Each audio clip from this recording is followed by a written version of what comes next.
ভারতে ৩,০০০ টন ইলিশ রপ্তানি খবর প্রকাশের পর চাঁদপুরে ইলিশের দাম কেজিতে বেড়েছে ১৫০ থেকে ২০০ টাকা। ভরা মৌসুমে দাম বাড়ায় ক্ষুব্ধ ক্রেতারা। চাহিদা বেশি থাকায় এর কারণ বলছেন ব্যবসায়ীরা। সরবরাহ না বাড়লে ইলিশের দাম আরও বাড়ার শঙ্কা তাদের।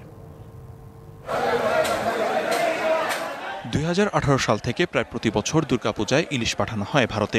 দেশের রাজনৈতিক পট পরিবর্তনের পর এবার প্রথমে না বলা হলেও শেষ পর্যন্ত ৩,০০০ টন ইলিশ রপ্তানির সিদ্ধান্ত নিয়েছে অন্তর্বর্তী সরকার। এই সিদ্ধান্তের পর প্রভাব পড়েছে চাঁদপুরের ইলিশের বাজারে। বড় স্টেশন মাছঘাটে কেজি প্রতি দাম বেড়েছে ২০০ টাকা পর্যন্ত।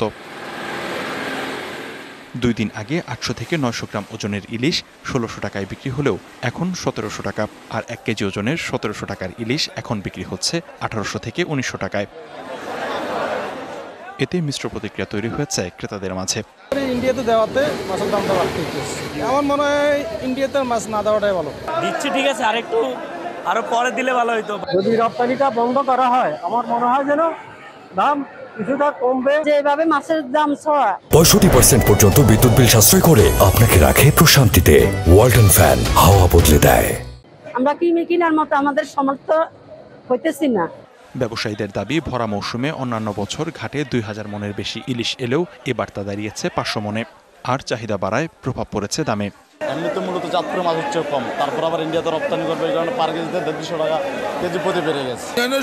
এই সময় অনেক মাছের আমদানি থাকে, এবার আমদানি কম। বিভিন্ন জায়গার কোনো পার্টি তো আসা দূরের কথা, আমাদের লোকাল পার্টিরা টুকটাক বিভিন্ন মার্কেটে নিয়ে বিক্রি করে এই মাছটাও আমদানি হয় না।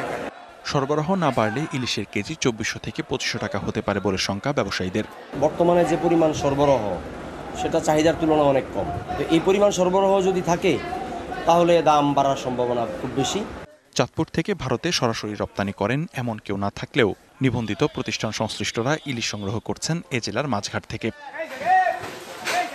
DBC news desk.